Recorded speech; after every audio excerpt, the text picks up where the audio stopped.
Hello નમસ્કાર વિદ્યાર્થી મિત્રો નમસ્કાર.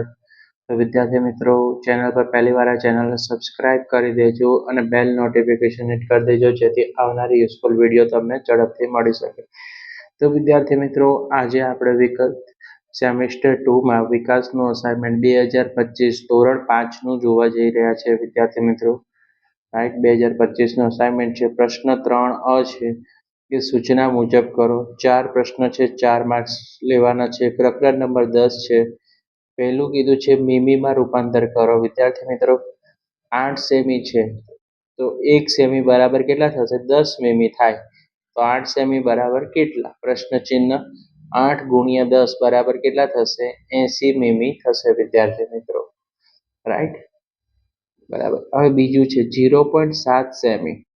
હવે 0.7 ગુણ્યા 10 કરીશું તો હવે એનું આપણે પદ મૂકીએ તો 7 ના છેદમાં 10, કારણ કે પોઈન્ટ છે એટલે 10 મૂકવા પડે, અને ગુણ્યા 10 ના 10, તો 10 10 શું થઈ જશે? કે ઉડી જશે તો કેટલા વધશે? 7 મીમી વધશે. રાઈટ, આ 7 મીમી એનો શું છે વિદ્યાર્થી મિત્રો?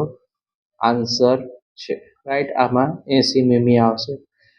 રાઈટ વિદ્યાર્થી મિત્રો, હવે છે પ્રશ્ન નંબર 2 કે મીટર ને સેમીમાં તમારે શું કરવાનું છે? રૂપાંતર કરવાનું છે. 758 સેમી. તો હવે 758 એટલે તમને ખબર છે કે આપણે મીટરમાં કરીએ તો 7 મીટર ને 58 સેમી આવશે. 7 મીટર 58 સેમી. બીજો પ્રશ્ન આપ્યું છે 2830 સેમી. તો હવે જો 28 મીટર 30 સેમી થશે. વિદ્યાર્થી મિત્રો, રાઈટ, સ્ક્રીનશોટ પાડી લેજો. ઓકે, વિડીયોને લાઈક કરી દેજો અને ચેનલને સબસ્ક્રાઇબ કરી દેજો. દાખલા નંબર 3, પૈસામાં રૂપાંતર કરો. 18 રૂપિયા છે તો 1 રૂપિયો બરાબર 100 પૈસા થાય. તો 18 ગુણ્યા 100 તો 1800 પૈસા થશે. વિદ્યાર્થી મિત્રો, બીજો પ્રશ્ન છે 9 રૂપિયા છે તો 1 રૂપિયો બરાબર 100 પૈસા. તો 9 ગુણ્યા 100 એટલે કેટલા થશે? વિદ્યાર્થી મિત્રો, 900 પૈસા થશે. દાખલા નંબર 4, રૂપિયામાં પૈસામાં રૂપાંતર કરો. 1750 પૈસા તો 17 રૂપિયા ને 50 પૈસા. 845 પૈસા તો 8 રૂપિયા ને 45 પૈસા થશે.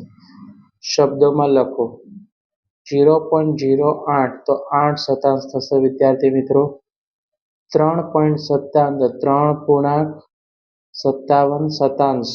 રાઈટ, આ રીતે લખવાનું. 3.57 શતાંશ લખાશે. વિદ્યાર્થી મિત્રો, સ્ક્રીનશોટ પાડી લેજો. પ્રશ્ન નંબર 6 અંકોમાં લખો. 7.62 શતાંશ તો 7.62 થશે. વિદ્યાર્થી મિત્રો, બીજો પ્રશ્ન છે 16.36 શતાંશ તો 16.36. રાઈટ, ક્લિયર છે. પ્રશ્ન નંબર 7, નીચેની સંખ્યાને શુદ્ધ અપૂર્ણાંક સ્વરૂપમાં લખો. હવે 0.47 છે તો પોઈન્ટ પછી 2 સંખ્યા હોય તો છેદમાં કેટલા લખવાના? 100 લખી નાખવાના. વિદ્યાર્થી મિત્રો, 47 ના છેદમાં 100. હવે જુઓ 0.05 તો પોઈન્ટ પછી જુઓ 1 અને 2 તો છેદમાં કેટલા લખવાના? 100 લખવાના. ઉપર 5 આપ્યા તો 5 લખવાના, 6 આપ્યા તો 6. પોઈન્ટ પછી 2 આંકડા હોય તો 100 કાપવાના, અને 1 અંક હોય તો 10 કાપવાના, 3 હોય તો 1000. પ્રશ્ન નંબર 8, દશાંશ સ્વરૂપની સંખ્યા દ્વારા ખાલી જગ્યા પૂરો. 5 + 7 ના છેદમાં 100 તો 5.07. બીજો પ્રશ્ન છે 3 + 15 ના છેદમાં 100 તો 3.15 થશે. તો વિદ્યાર્થી મિત્રો, આ હતું આપણું સોલ્યુશન. તો વિડીયો પસંદ આવે તો વિડીયોને લાઈક કરી દેજો, ચેનલને સબસ્ક્રાઇબ કરી દેજો અને વિડીયો તમારા મિત્રો સુધી શેર કરી દેજો.